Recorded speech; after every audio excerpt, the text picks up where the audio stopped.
Hi everyone, welcome back to my channel. I'm Ella. So today we will paint a curb appeal of a house in watercolor. Let's get started. The first step is always sketch. It took me 1.5 hours to lay out all the details, so I didn't put this sketch part in the video. In the future I probably add on. Let me know if you want to see it. So step 2 is paint 3 sections for this painting. Even though in the reference picture there is no blue sky, I just add some on to make it more beautiful, right? So I add some blue and use blue to indicate some cloud. This is section 1 on the top, and the section 2 is the house. The house is combination of 2 tones.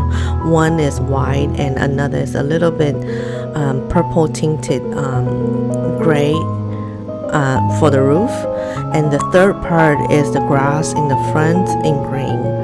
So this is how I did it.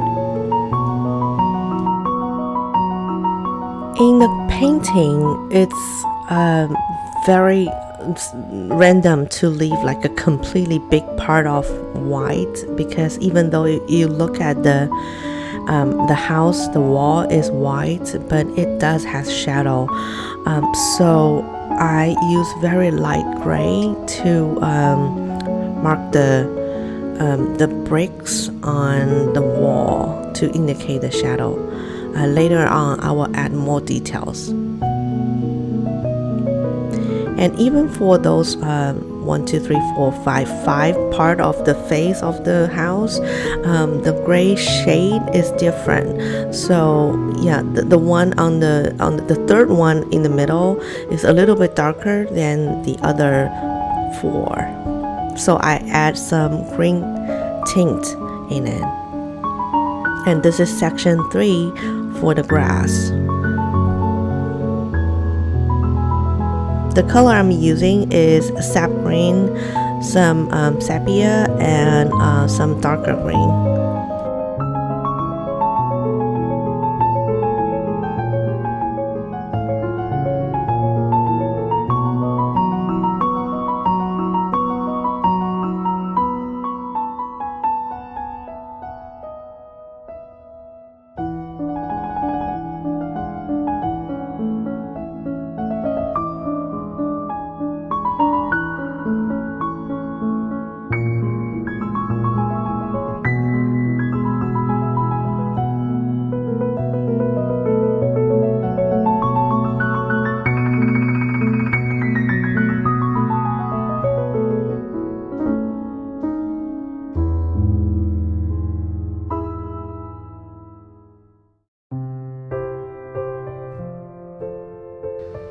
Step 3 is to paint 3 parts.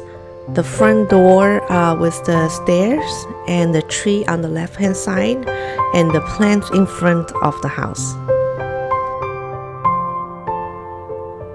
It says that painting is an art of light and shadow. That's totally true. So when we paint, in order to make our object look 3-dimensional, we always need to remember where the light's coming from, where the shadow is. The light part with highlight and light color, leave some white there, and the dark part with darker color to indicate the shadow. That's the main and basic rule of painting. So now we are painting the beautiful tree on the left hand side. And I used 3 color combination for this tree. It's yellow green, sap green, and a dark green. The brush I'm using is Zen Royal Langnickel. It's perfect for painting leaves. Now we can get started to paint the little trees and plants in front of the house.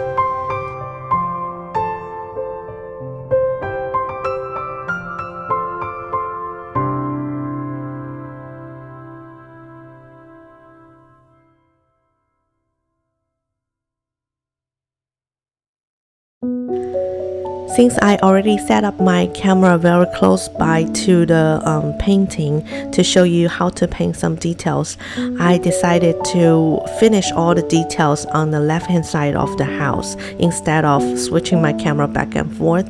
But when you paint at home, the more easy and efficient way is to finish all the plants in the front and then come back to finish all the windows, and then add more details for the shadow.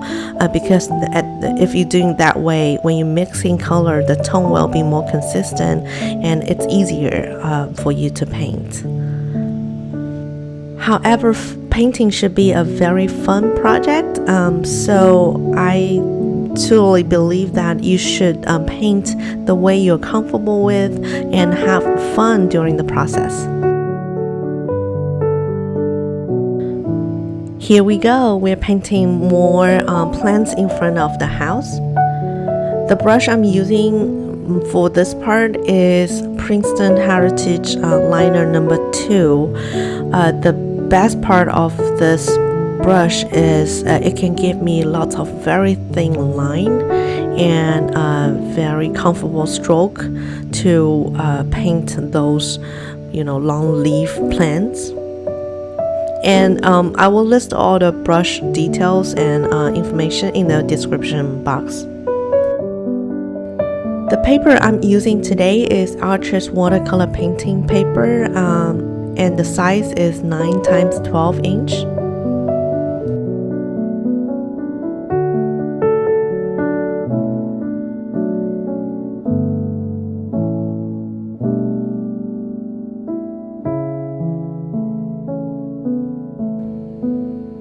Finally, last step is to adding more details, such as the reflection on the window, the curtain behind the window, and the shades and grid of the window, the more fine line details to indicate the shadow of the bricks on the wall.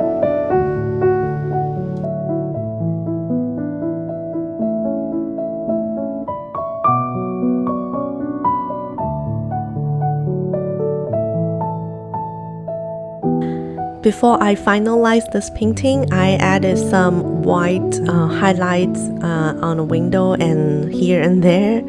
And here we go. Home is where the heart is. And have a great weekend and see you next week.